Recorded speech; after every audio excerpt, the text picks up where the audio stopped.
All right, well, here we are. This is podcast number 4 for the Radcliffe Green Team. And we've got a special, big day, special guest today. We're over at the Gutman Library, and we're here with, I'm sure many of you have seen him, the Chef Matt. Yep. And welcome, Matt. Thanks for coming. No problem. Thanks for having me. And happy to be here. What we're focusing on this month is food. Food. Everybody's favorite I know a few things about that. You do? Yeah. Hoping you can share them with us today. Sure. And, as far as sustainability goes, it's important.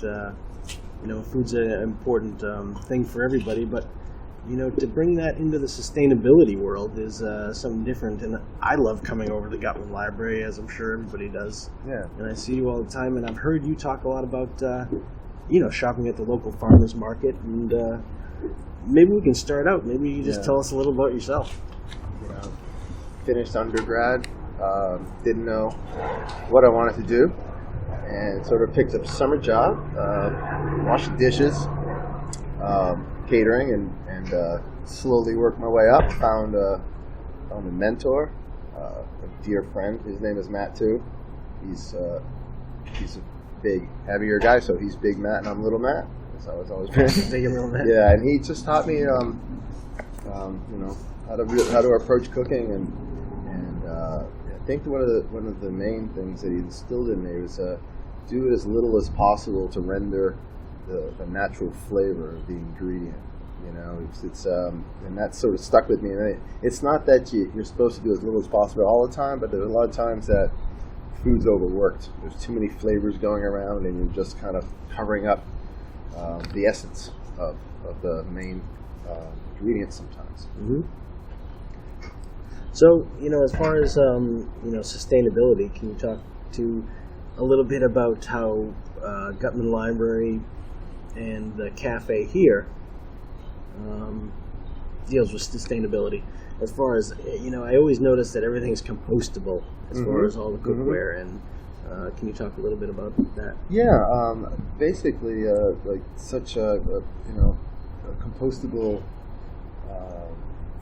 items, they're a bit more expensive, but that's not the point. That's something, we want to make sure that everything that you eat up or eat with or anything is packaged in is entirely plant-based. I think it's mainly corn is what a lot of these products are made out of, and you notice it with the you're like, oh, that's plastic. No, it's not plastic. That clear clamshell is in fact plant-based. So having that, and it's education for us, my staff and the customers. Let's put them in the proper barrels. This is going to be compostable, so don't mix and match. So we have the recyclable, and then we have the compostable, and then we have just straight trash, which we like to keep to a minimum if we can. Have you noticed over the years that compostable barrels are filling up more than the trash barrels? Yeah, and it's something that I keep a close watch on all things, so I can tell you that I just constantly reminding everyone what's compostable, what's not. There's some things that surprise people, like tin foil is recyclable, and I mean, again, these things can't be dirty or filthy. And I also learned that if you have a soaked pizza box with grease, you can't put that in recycling, but you can put that in the compost. Mm-hmm. You never get vegetables that have the waxed boxes. Mm-hmm. That cardboard is with wax. That is also compostable and not recyclable. I think another important thing is to talk about, can you just talk about kind of the healthy food that you have here at the cafe, and maybe some of the lengths that you go to buy some of the food locally at the farmers markets and stuff like that? Yeah, the farmers, as far as eating a healthy way, I think, we can get stuck in the sort of the cafe mode of, we get our macaroni and cheese, we got that, but you also got to remember people can't eat that heavy all the time. So I always try, like we usually do, if we have a soup, if there's a cream-based soup, the other one's definitely going to be a broth-based soup. And as far as just healthy, I like to just move. We're going to try to change the salad bar a little bit more often. because I don't know if you get stuck having the same salad for a few days, I can't eat anymore. Like I see people cook for the whole week, and I was like, I can't eat it past 2 days. I just can't do it. So it's keeping the variety up so that you keep people's palates interested. And as far as farmers markets, that's one of my favorite times, especially the heirloom tomatoes. I make it a point of doing a platter. I usually buy them on Sundays. I come in to the square. I buy tomatoes mostly, and there are other things, but that's sort of what I'm focused on because they're just gorgeous and they taste amazing.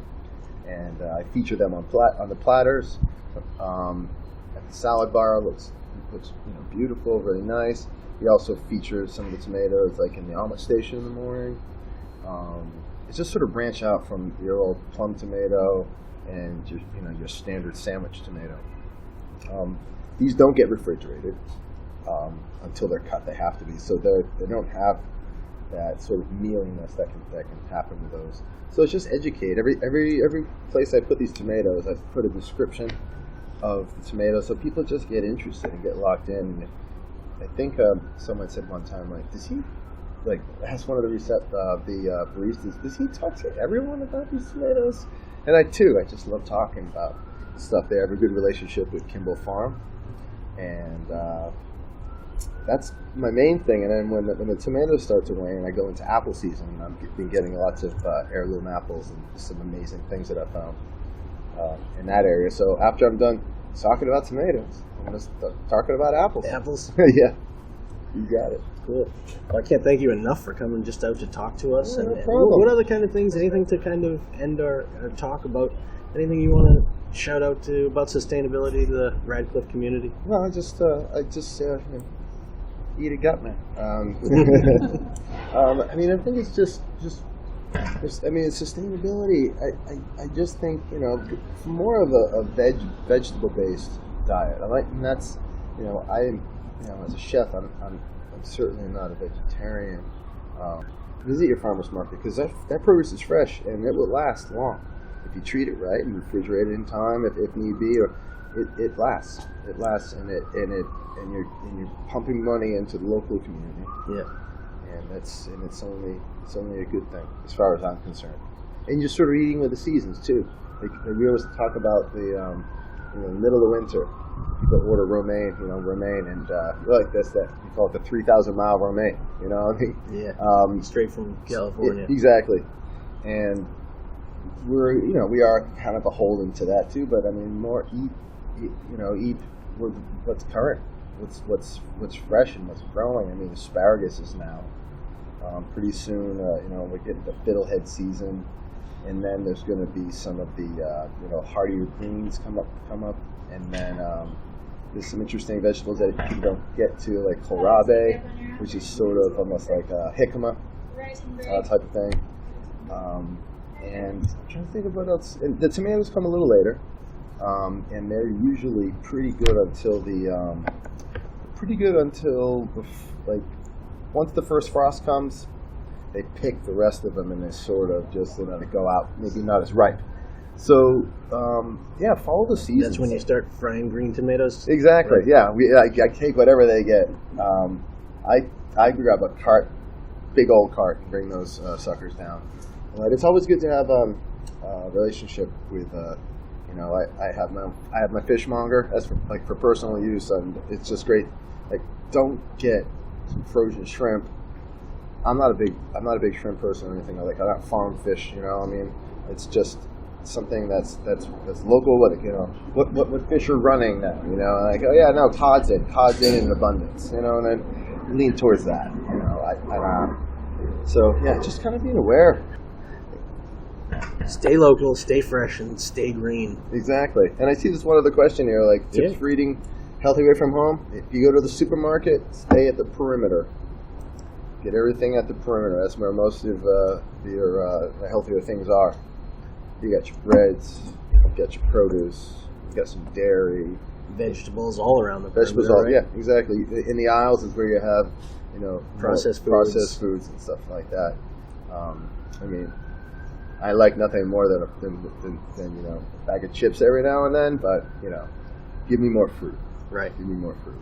So yeah, and that's why I enjoy doing this. I enjoy doing cooking lessons on the side. It's just something that just naturally gets me excited, gets me focused. So yeah, I really enjoy it. Give a shout out to your radio show. Oh yeah, WZBC. I can say it. I can. Yeah, why not? All right. Yeah, I've done a radio show for 12 years at Boston College, WZBC 90.3, and the name of the show is the Space Mind Continuum, 6 to 7 p.m. on Wednesdays. And I play psych rock and food for your mind, I guess. Oh, yeah, absolutely. Keep your mind fresh. Yes. And check it out. I listen to it. I try to listen to it every week, and it's fascinating. I hear songs that I've never heard before and some that I haven't heard in, 20 years. So it brings back some good memories. Oh, good. Thanks for that. Yeah, I love it. Check. All right. Pad podcast 4 in the books. What do you think, Andrew? That was a great one. It was a good one. We had Matt here talking about food. That was a Next very month's going to be even more. special guest. Yep. And what do we have special this month? The end of this month, what it is? Radcliffe Day, folks. Exciting stuff. Thanks for listening, guys. We'll talk to you next month. Thanks for tuning in.